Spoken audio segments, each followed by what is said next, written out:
Today we're installing this STILLEN intake scoop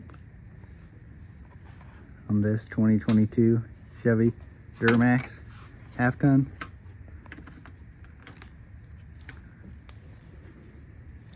You gotta pop all your little things out.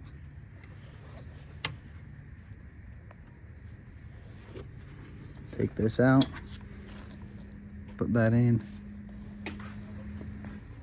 All right, we got the old one out. There's the difference. Much more air.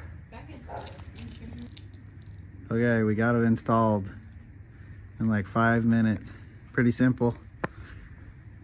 Looks good.